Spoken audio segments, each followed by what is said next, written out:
We provide you the platform to turn your dreams into reality. Give wings to your aspirations with KR Mangalam University. Iran की एटमी जिद, Israel का हमलावर mode और America की दखल अंदाजी, इन सब ने मिलकर मिडिल ईस्ट में जंग की चिंगारी को भड़का दिया। और ईरान के इस्फहान एटमी साइट की नई सैटेलाइट तस्वीर से भी अमेरिका और इजराइल के अंदर खलबली मच गई है। ईरान को इस परमाणु साइट के ऊपर हमले का डर सता रहा है, जिसके बाद पूरे एटमी प्लांट को हथियारों की निगरानी में ले जाया गया है, क्योंकि इस समय ईरान के एटमी साइट का विनाश इजराइल का सबसे बड़ा मकसद बन चुका है। ईरान की एटमी किलेबंदी, सबसे बड़े जंग की मोर्चाबंदी।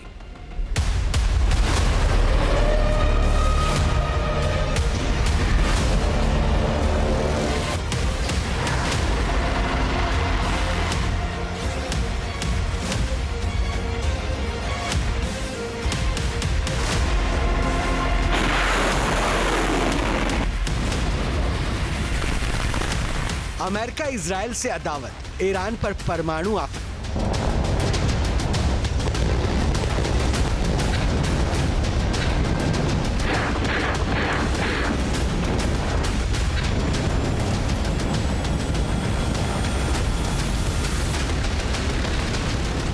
सीक्रेट प्लांट पर होगा वार, पलटवार के लिए ईरान तैयार।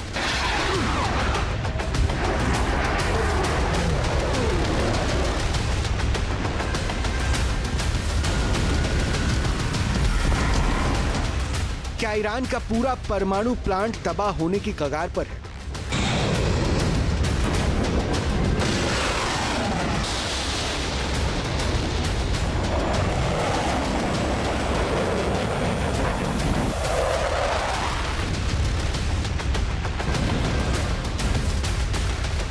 क्या ईरान के परमाणु साइट से वर्ल्ड वॉर का चेन रिएक्शन शुरू हो जाएगा? क्या अपनी एटमी मंशा को पूरा करने की जिद में ईरान दुनिया को विनाश की आग में झोंक देगा?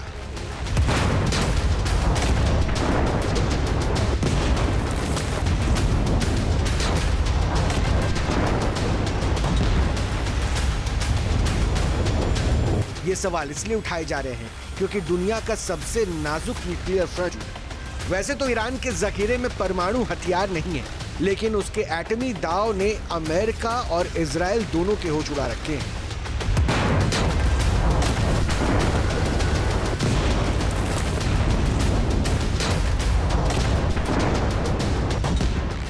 हर गुजरते दिन के साथ ईरान एटमी हथियार बनाने की तरफ तेजी से बढ़ता जा रहा है। हालांकि उसे अपने एटमी साइट पर हमले का खतरा भी सता रहा है। ये वो इलाका है जहां ईरान गुपचुप तरीके से न्यूक्लियर हथियारों को बनाने में जुटा हुआ है। अब तो ईरान ने कह दिया है कि वो परमाणु हथियार बनाने के इरादे से रत्ती भर समझौता नहीं करने वाला है। एक तरफ इजराइल ने ईरान को अक्टूबर तक की डेडलाइन दे रखी है, तो दूसरी तरफ अमेरिका एटमी मसौदे पर दस्तखत करने के लिए ईरान को मजबूर कर रहा है। ईरान हमले की जद में इसलिए भी है क्योंकि इजराइल ने ईरान के न्यूक्लियर साइट्स पर किसी भी वक्त हवाई हमला करने का ऐलान कर दिया है। इजराइल ने धमकी दी है कि ईरान को न्यूक्लियर वेपन बनाने से रोकने की अमेरिकी डील के बावजूद वो हमला के फैसले से पीछे हटने वाला नहीं है। इजराइल को ईरान पर हमले की वजह international atomic energy agency IAEA की नई रिपोर्ट ने भी दी है। इस रिपोर्ट में दावा किया गया है कि ईरान लगातार न्यूक्लियर हथियार बनाने के स्तर तक यूरेनियम का संवर्धन कर रहा है। IAEA की रिपोर्ट के मुताबिक ईरान ने 60% तक संवर्धित 408 किलो 600 ग्राम यूरेनियम हासिल कर लिया है, जो फरवरी की पिछली रिपोर्ट की तुलना में 50% ज्यादा है। अमूमन परमाणु हथियार बनाने के लिए 90% संवर्धित यूरेनियम की जरूरत होती है। IAEA ने कहा है कि ईरान दुनिया का अकेला गैर परमाणु मुल्क है जिसके पास 60% तक संवर्धित यूरेनियम है। 60% तक संवर्धित 42 किलोग्राम यूरेनियम को अगर 90% तक संवर्धित कर दिया जाए तो एक न्यूक्लियर बम बनाया जा सकता है। परमाणु बिजली की जरूरतों के लिए 3 से 4% तक संवर्धित यूरेनियम की जरूरत होती है, लेकिन ईरान के एटमी प्लांट में इससे कहीं ज्यादा संवर्धित यूरेनियम है।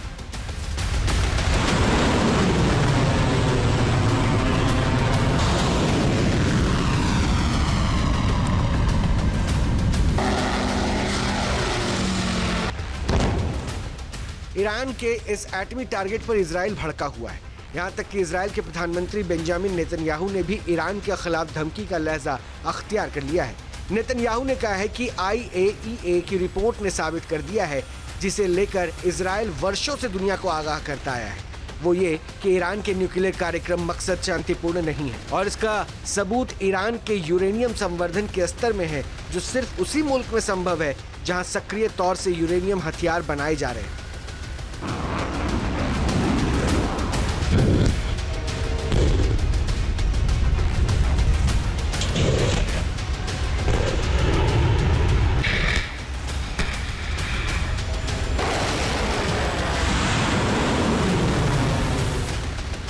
पिछले 24 महीनों में इजराइल और ईरान 3 बार भिड़ चुके हैं। ईरान ने अप्रैल और अक्टूबर 2024 में 2 बार इजराइल पर मिसाइल्स की बौछार की थी और जवाबी कार्रवाई में इजराइल ने ईरान के ऊपर सर्जिकल स्ट्राइक को अंजाम दिया।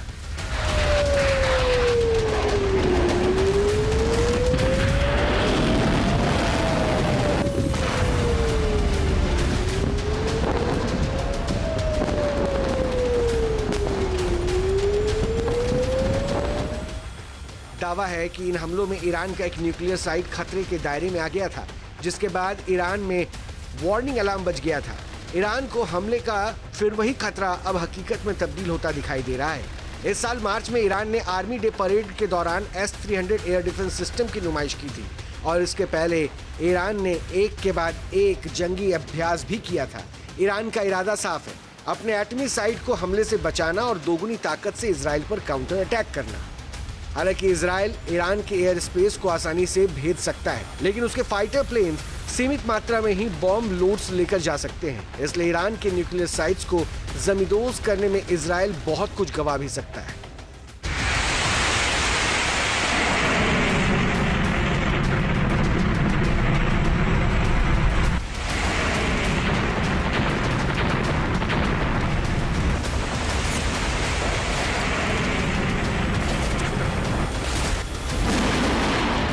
माना जा रहा है कि ईरान के 2 जाने माने न्यूक्लियर साइट नतांज और फोर्डो कभी भी इजरायली हमले के दायरे में आ सकते हैं।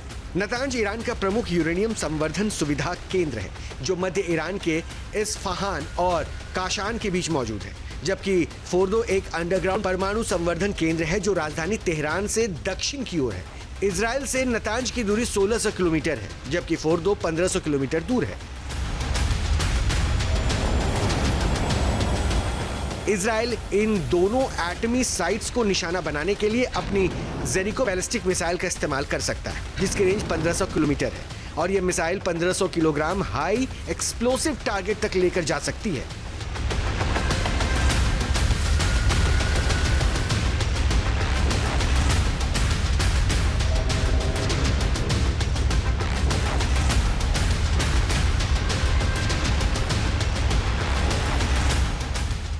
दरअसल ईरान के इस्फहान शहर में एटमी साइट की नई सैटेलाइट इमेज सामने आने के बाद इजराइल के अंदर और खलबली मच गई है। इस तस्वीर में ईरान का नया under construction thermal nuclear reactor नजर आ रहा है। यानी अमेरिका के साथ परमाणु वार्ता के बावजूद ईरान अपने परमाणु प्लान से पीछे नहीं हट रहा है। ईरान के लिए इस परमाणु साइट की हिफाजत सबसे बड़ी जरूरत बन गई है।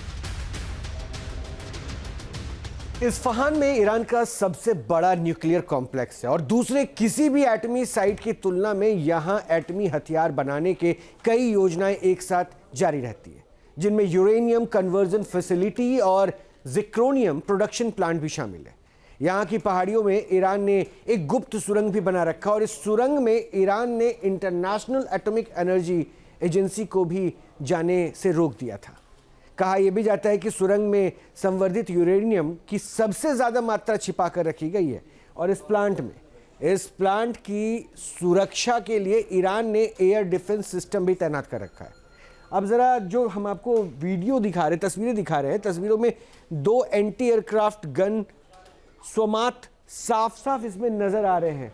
ये इनकी तैनाती कर रखी है और प्लांट के मेन एंट्री गेट के आसपास कई गन्स की पोजीशन भी आपको वहां पे नजर आएगी, मेन गेट के पास। यानी सुरंगों के नेटवर्क के 5 किलोमीटर के दायरे में ईरान 23 गन्स को एक्टिव मोड पर तैनात कर रखा है। इसके अलावा प्लांट की सुरक्षा के लिए ईरान ने S-200 सिस्टम को भी बैठा रखा है। इस एयर डिफेंस सिस्टम की रेंज 250 किलोमीटर है। यहाँ पे इसकी सिक्योरिटी के लिए ये S-200 जिसको 250 किलोमीटर रेंज पर वो एयर डिफेंस सिस्टम काम कर सकता है। ईरान को इस्फहान के इस न्यूक्लियर साइट के ऊपर ड्रोन अटैक का भी खौफ सता रहा है। इसलिए ईरान ने सरफेस टू एयर मिसाइल को भी हमले के मोड में यहां पर तैयार कर रखा है। जैसे जैसे ईरान अपने न्यूक्लियर प्लान को मंजिल तक पहुंचाता जा रहा है, उसके ऊपर जंग की तलवार लटकती जा रही है। ईरान के राष्ट्रपति मसूद पेजेश्कियान ने इजराइल की धमकियों का जवाब दिया है। उन्होंने कहा है कि ईरान एटमी योजना के साथ कोई समझौता नहीं करने वाला है।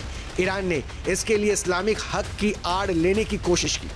पेजेश्कियान ने यहां तक कहा है कि धमकी और लालच से कोई भी शख्स मुसलमानों को और इस्लामिक मुल्कों को वैज्ञानिक खोजों से दूर नहीं कर सकता।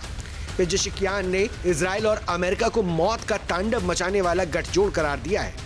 ईरान के नेताओं के इस मिजाज को देखते हुए अमेरिका और इजराइल में सवाल पूछे जा रहे हैं कि क्या ईरान वाकई अपने सीक्रेट एटमी साइट पर परमाणु बम बनाने के करीब पहुंच गया है।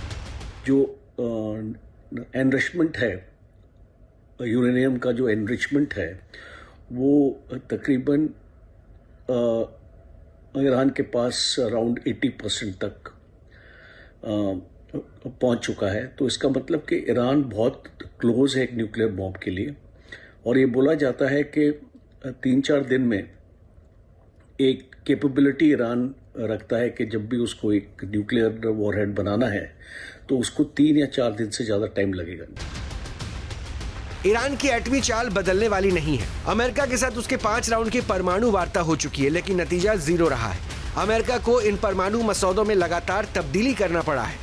अमेरिकी राष्ट्रपति डोनाल्ड ट्रंप ने ईरान को ऑफर दिया है कि वो छोटे स्तर पर यूरेनियम का संवर्धन कर सकता है, बशर्ते वो अपने एटमी प्लान का पूरा खुलासा कर दे।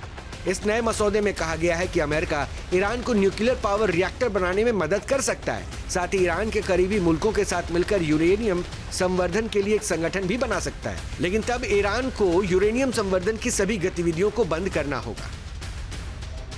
जाहिर है ईरान इस प्लान के सामने आने के बाद एक बार फिर से भड़क गया है। उसकी तरफ से कहा जा रहा है कि अमेरिकी शर्तों के सामने झुकने से बेहतर है इजराइल के हमलों का सामना करना।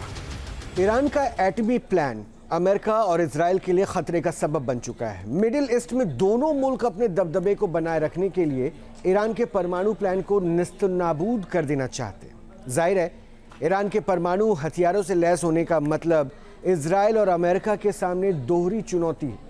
यानी एक तो ईरान अपने प्रॉक्सी ग्रुप के जरिए रेड सी में अमेरिकी जहाज़ों और इजराइल के ऊपर हमले तेज करवाएगा, दूसरे चीन और नॉर्थ कोरिया के साथ मिलकर ओमान की खाड़ी से लेकर अरब सागर तक दखल का दायरा बढ़ाने में जुट जाएगा। लेकिन यह भी हकीकत है कि इसके लिए ईरान को जंग के शोलों से होकर गुजरना पड़ेगा। फिलहाल हालात ऐसे ही नजर आ रहे हैं। अब की बार ईरान और इजराइल की भिड़ंत बेहद घातक होने वाली है। ईरान का अमेरिकी शर्तों को मानने से इनकार करना इजराइल के लिए हमले का ग्रीन सिग्नल है। राष्ट्रपति ट्रंप ने सोशल मीडिया साइट ट्रुथ पर लिख दिया है कि ईरान को किसी भी सूरत में यूरेनियम संवर्धन नहीं करने दिया जाएगा। कुछ दिनों पहले अमेरिकी दूत स्टीव विटकॉफ ने इजरायली खुफिया एजेंसी मोसाद के चीफ से मुलाकात की थी। अमेरिकी इंटेलिजेंस ने भी हाल ही में इशारा किया था कि इजराइल वॉर एक्सरसाइज कर रहा है, अपने हवाई हथियारों को नए सिरे से तैनात कर रहा है। जाहिर है इजराइल और अमेरिका ईरान के खिलाफ हमले का मोर्चा खुला रखना चाहते हैं या फिर एटमी मसौदे पर दस्तखत करवाने के लिए ईरान को धमकाना चाहते हैं। खास तौर पे IAEA को देखना पड़ेगा कि ईरान का जो प्रोग्राम है वो किस हद तक आगे बढ़ चुका है और क्या वो एक न्यूक्लियर बॉम्ब की तरफ जा रहा है। और अगर ये रिपोर्ट्स आती हैं कि ईरान एक न्यूक्लियर बॉम्ब के पास आ गया है, तो ख़ास तौर पे इजराइल और अमेरिका को चिंता करने की ज़रूरत पड़ेगी। और एक पॉसिबिलिटी मुझे ये भी नज़र आती है कि अगर ये प्रोग्राम ईरान छोड़ेगा नहीं या इसको अबंडन नहीं करेगा, तो बहुत चांसेस हैं कि ईरान के ऊपर एक स्ट्राइक अमेरिका करे और जो उसके न्यूक्लियर